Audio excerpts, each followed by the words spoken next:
1600년대 화가 가운데 카라바조라고 하는 사람이 그린 그림, 성마태를 부르심이라고 하는 그림이 있습니다. 이 그림은 다음과 같은 내용을 전하고 있습니다. 마태는 본래 세리였죠.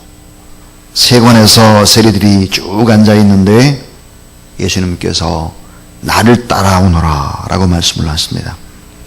예수님 곁에는 베드로가 서 있는데 그 형색이 너무 찌질하고 초라하고 깨재재한 모습입니다. 예수 그리스도를 따르는 삶이 얼마나 힘든 삶인지를 그림 속에서 나타내고 있습니다. 그래서 그런지 세리들은 아예 예수 그리스도를 쳐다보지를 않습니다. 그러나 딱 한 사람 마태만이 예수 그리스도를 쳐다봅니다. 그리고 그분의 음성을 듣고 주님의 뒤를 따라간다고 하는 그런 그림입니다. 이 그림은 주님께서 마태 한 사람에게만 다가 귓속말로 나를 따라올래? 이렇게 말하지 않았다는 것입니다. 그래서 혼자에게 귓속말로 나를 따라오너라 이게 말하는 것이 아니라는 것을 강조하는 그림입니다. 여러분, 하나님의 말씀을 언제나 공개적으로 선포가 됩니다. 그러나 그 말씀을 듣고 따르는 사람은 아주 제한적이죠.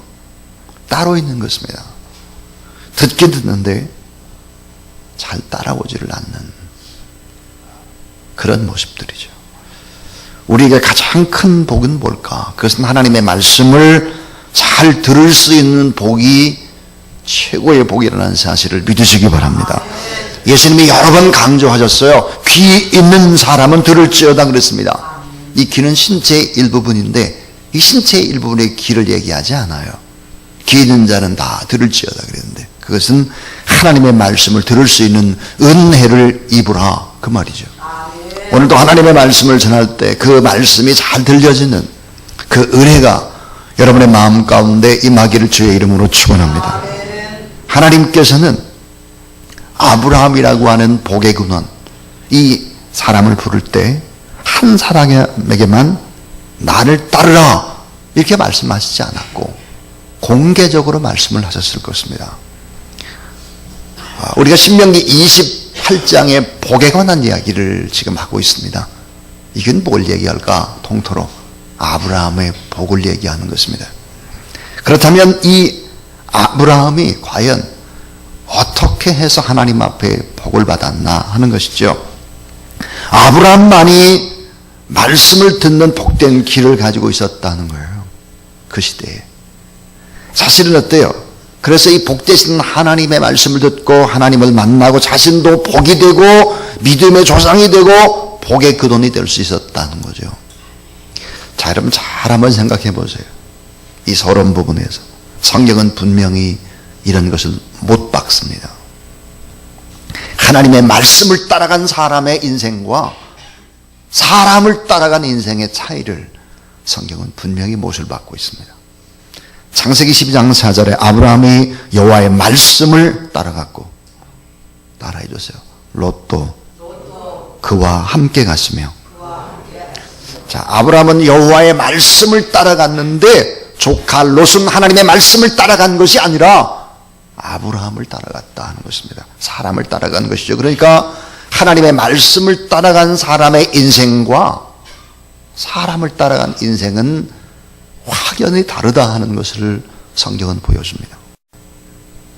또 성경은 이렇게 얘기하죠.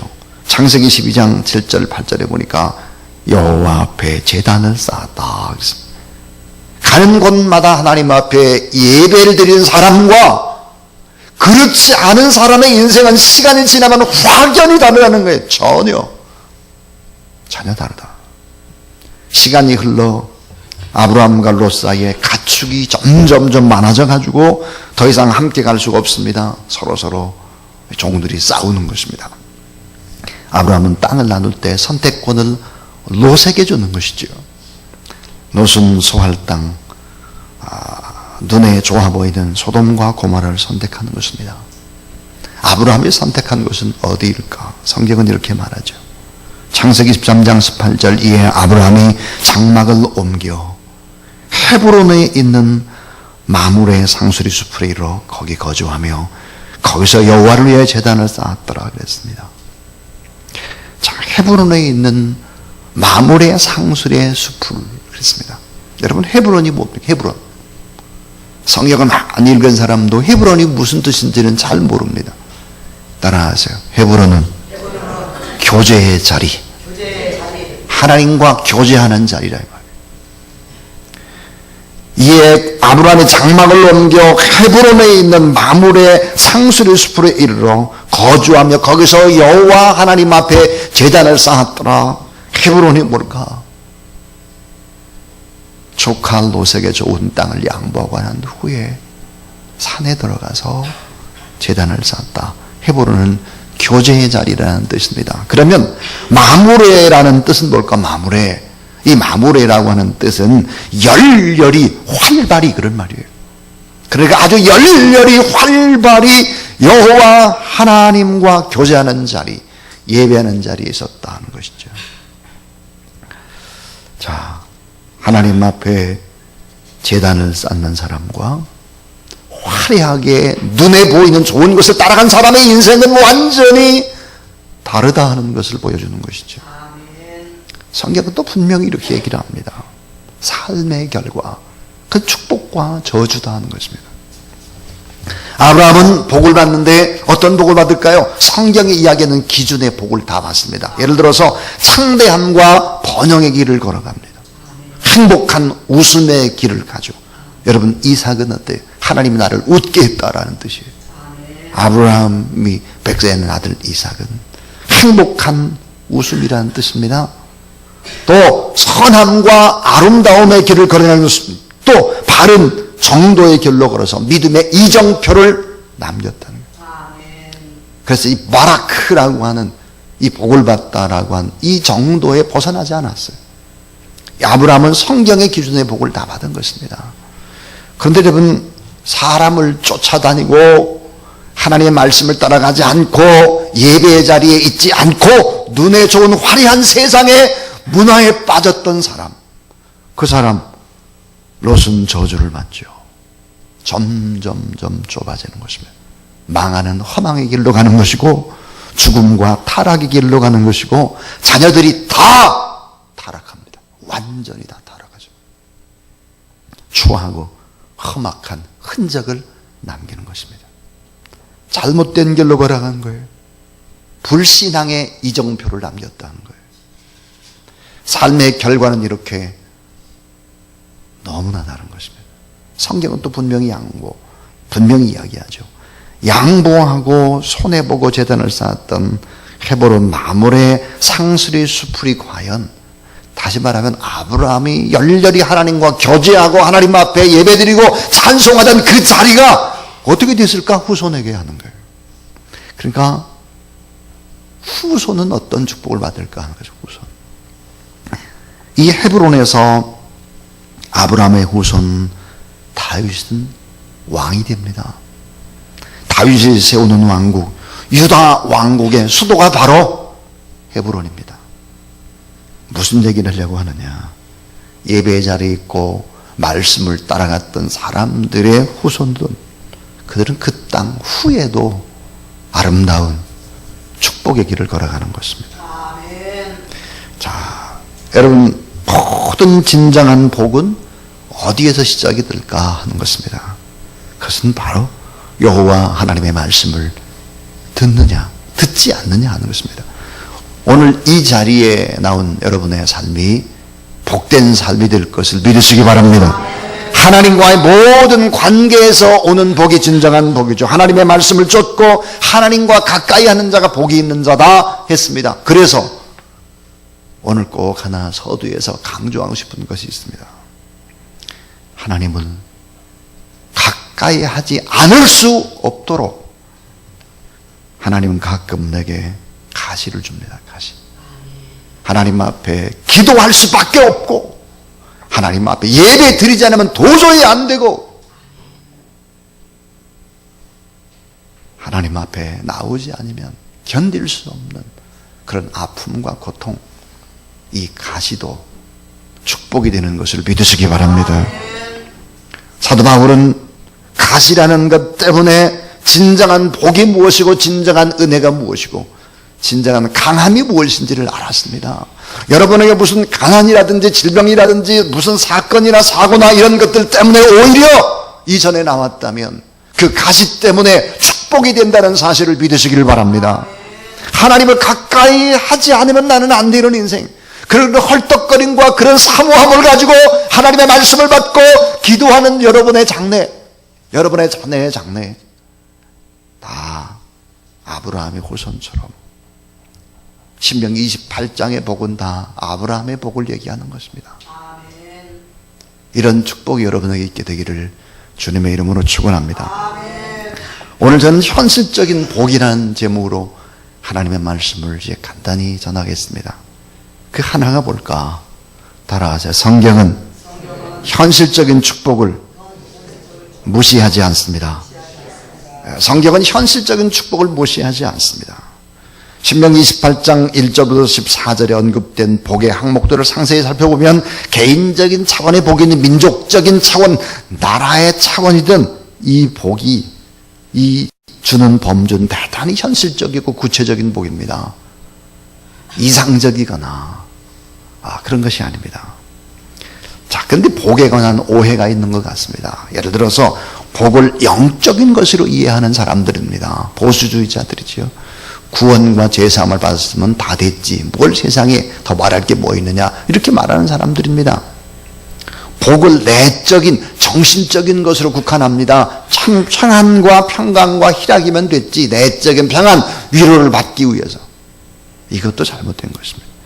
또 복을 물질적인 것으로만 국한해서는 안 되는 것이지요. 이 양극단이 모두 다 포함되는 복입니다. 이 아브라함은 그래서 어때요? 현실적인 복을 받았고, 이삭도 야곱도 현실적인 복을 받았고, 또 욥도 궁극적으로는 복을 받습니다. 그래서 하나님 주신 복도 받고 누리고 나누고 베풀고 유통하는 행복도 여러분의 삶 가운데 있게 되길 주의 이름으로 축원합니다. 여러분이 현실적인 복을 왜 하나님이 주실까 하는 거예요. 그것은 신앙생활에서 좋은 격려가 되기 때문이죠. 위로가 되고. 마치 어린 자녀가 부모의 말에 순종을 했을 때 격려와 상급을 주면 더 열심히 하는 것과 같습니다. 믿음으로 하나님 말씀 앞에 순종하면 하나님이 주시는 복을 분명히 받을 수 있는 것이죠. 두 번째 이야기입니다. 자, 하나님이 주시는 복은 생활 전반에 걸치는 것이다. 생활 전반에 걸친 것이다. 자, 여러분 3절에 보니까 성읍에서도 들에서도 복을 받는다 그랬습니다. 성읍에서도 들에서도 이게 뭘까? 그것은 성읍이라고 하는 것은 공개적인 대인 관계를 의미합니다. 그러니까 이 공개적인 대인 관계에 있어서도 복을 받고, 그래서도 사적인 생계 활동도 잘 되게 한다 하는 것입니다. 4절에 자녀의 복, 소생의 복, 토지소산의 복, 가축의 복 그렇습니다. 그래서 먹을 양식이 넉넉해지고 또 자녀들이 잘 되는 복, 이런 복도 눈으로 볼 수 있을 것이다. 5절에 집에 들어와도 복을 받고 나가도 복을 받는다 그랬어요. 가정의 복, 대외적인 이런 복도 다 생활 전반에 걸쳐서 하나님이 복을 주신다 그랬습니다. 그런데 여기서 끝나면 이러면 진정한 복이 아닌 거예요. 아주 중요한 것이 하나 있죠. 그건 뭘까요? 따라하세요. 복을 누릴 수 있는 능력도 주십니다. 중요한 것입니다. 복을 누릴 수 있는 능력을 주는 거예요. 능력. 이 능력을 기르기 위해서 때로는 가시가 필요했고, 이 능력을 기르기 위해 때로는 실패와 아픔과 고통이 필요했던 거죠. 교만을 깨뜨려야 되는 것입니다. 그래서 이 뭐예요? 많은 물질의 복을 받았다고 좋은 게 아니에요. 그것을 잘 지키고 그걸 나눌 수 있는 능력이 있어야 되는 거예요. 목회하면서 늘 깨닫는 것이 있습니다. 가장 어려운 것은 뭘까? 그건 베푸는 것입니다. 사람에게 가장 어려워. 사람에게 뭘 줄 때는 여러 가지를 생각해야 합니다.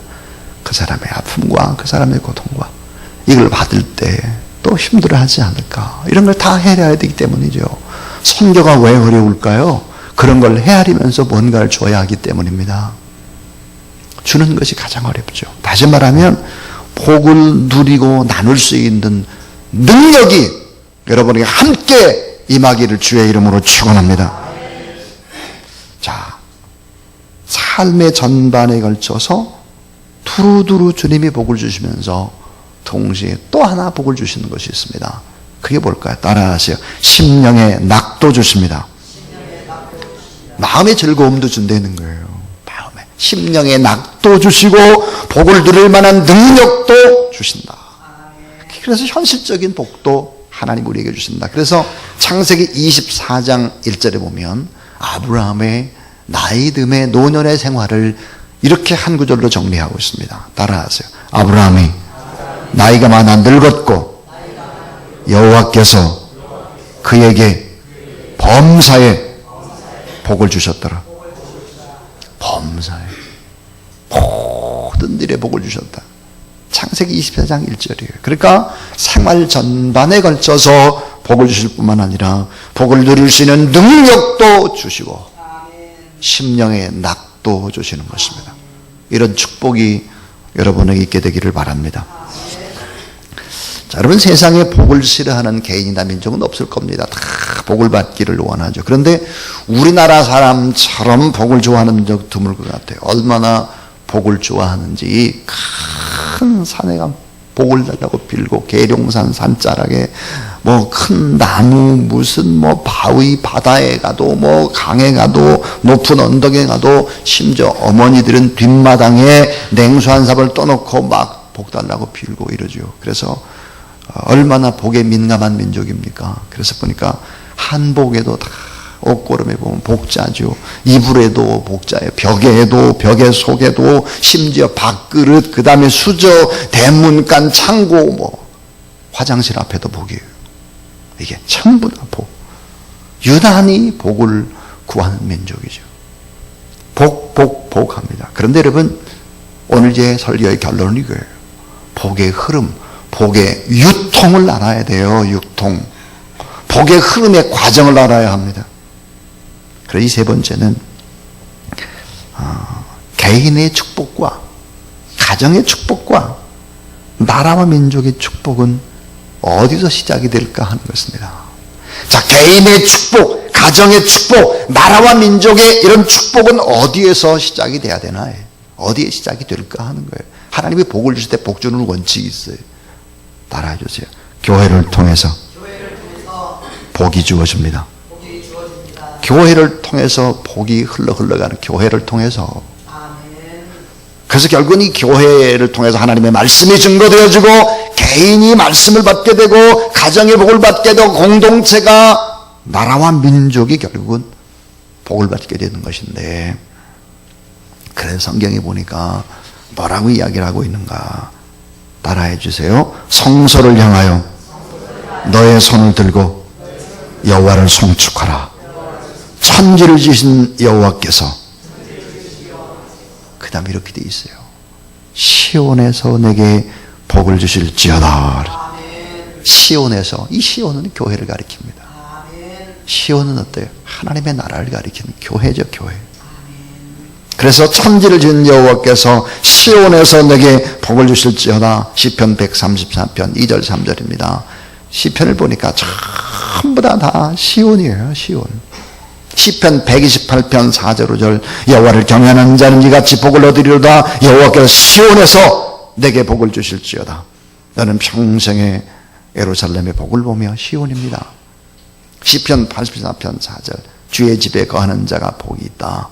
저희는 힘을 얻고 더 나아가 시온에서 하나님 앞에 각각 나타내리다. 이 시온이에요, 시온. 시온에서 복을 주겠다, 시온. 그래서 이 교회가 얼마나 중요할까. 그리고 여호와 하나님을 섬기는 이 교회를 통해서 결국은 하나님의 역사가 이루어지는 것이다. 지금 미국 교회는 부흥을 하고 있습니다. 저의 아들 목사를 보니까 2자릿수로 부흥을 하고 있어요. 미국 교회는 점점점. 여러분 이런 것을 하셔야지 됩니다. 여호와 하나님을 섬기는 그런 나라의 힘이 어느 정도가 될까 하는 것입니다. 미국과 지난 15년 동안 지구촌에서 전쟁을 했던 나라들이 몇 개가 있습니다. 15년 전부터 따져보면 모두 다 미국이 승리합니다. 모두 다. 한번 거슬러 올라가 봐요. 독재를 부렸던 독재자들이 다 제거됩니다. 그리고 결국은 어때요? 그 정권이 무너져야 것을 볼 수 있죠. 리비아, 여러분 리비아를 주름잡았던 42년간 독재를 했던 마마르 카다피는 처참히 죽습니다. 처참히 끝장입니다. 그 땅은 지금 전쟁의 포화 속에서 나머지 적군들을 섬멸하고 있죠. 또 여러분 이라크, 여러분 후세인이라고 하는 이 사담 후세인과 그 아들들이 다 독재를 부렸다가 이라크, 미국과 전쟁이 붙어가지고 결국은 이라크이 폭삭 망하는 것이죠. 이라크에 복음이 증거되고 있습니다. 또 이란입니다. 이란 핵무기를 만들고 또 계속 그렇게 하다가 금융 제재를 받죠. 결국은 핵무기를 폐기하겠다. 백기투항을 하고 마는 것입니다. 미국과의 전쟁입니다. 아프가니스탄, 세계에서 가장 위험하고 가장 불쌍하고 가장 강한 나라는 아프리카가 아닙니다. 아프가니스탄입니다. 제가 아프리카의 여러 나라를 가보고 아프가니스탄을 가봤는데 아프가니스탄은 정말 눈물과 통곡의 땅이 틀림없습니다. 광야도 그냥 돌광야인 것입니다. 가난한 이 아프가니스탄, 이 탈레반 정권이 결국은 독재를 부렸는데 미국과의 전쟁을 미국이 전쟁을 일으키게 되고 결국은 어때요? 탈레반 정권이 붕괴가 되고 있죠. 다 붕괴가 됐습니다. 쿠바를 생각해 볼까요? 쿠바. 자, 카스트로라고 하는 이 라울 카스트로, 쿠바의 공산주의 혁명과 결국은 버티다 백기투항을 하고 말았습니다. 손을 들었죠. 그래서 며칠 전에 미국 대통령이 여러분 쿠바에 갔지 않습니까? 무슨 얘기입니까 지금?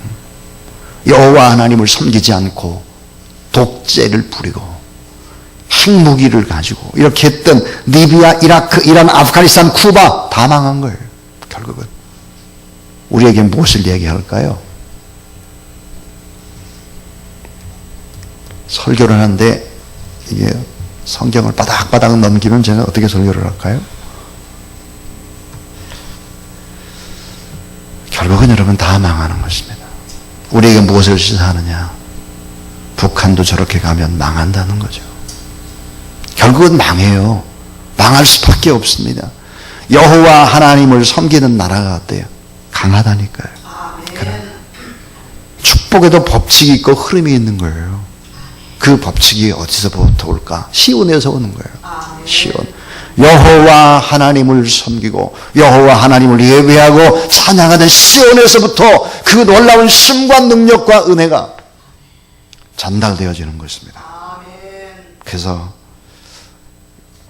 하나님 자신이 복이거든. 하나님 자신이 복이기 때문에 그 하나님을 사랑하고 그 하나님을 가까이 하는 자가 복이고 하나님을 경외하고 예배하고 그 하나님 앞에 찬양하는 자가 복이 있는 자고 그 말씀을 받는 자가 정말로 복이 있는 자인 걸 믿으시기 바랍니다. 그래서 성소를 향하여 너의 손을 들고 여호와를 송축하라. 천지를 지신 여호와께서 시온에서 내게 복을 주실지어다. 그리고 에베소 1장 23절에 보니까 교회는 그의 몸이니 만물 안에서 따라해 주세요. 만물을 충만하게 하시는 자의 충만이니라. 교회가 뭘까? 주님의 몸이라는 거예요. 그러니까 충만이라는 게 뭔가? 풀이에요. 가득 차다. fullness, 가득 차고 넘치다. 교회는 모자르고 부족한 사람들이 와서 회복이 되고 가득 차 넘쳐서 행복을 누리고 복을 받고 이런 공동체가 교회인 것을 성경은 얘기하고 있습니다.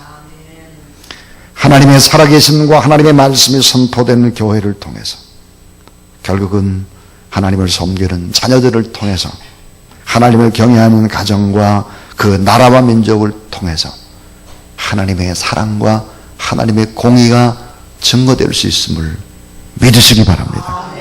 남북의 통일도 결국은 교회 안에서 이루어져야 될 것이고, 또 독일의 동독과 여러분 서독의 통일도 역시 교회였습니다. 교회 안에. 그래서 이 모든 일들이 다 아름다운 것들이 시온에서 시작이 된다. 이런 믿음을 가지고 오늘 또 현실적인 복도 주시지만 큰 역사, 아름다운 역사를 이끌어가는 것이 하나님이시다. 이런 믿음을 가지고 나가는 그런 여러분이 될 수 있기를 주님의 이름으로 축원합니다. 따라해 주세요. 천지를 지으신 여호와께서 시온에서 내게 복을 주실지어다.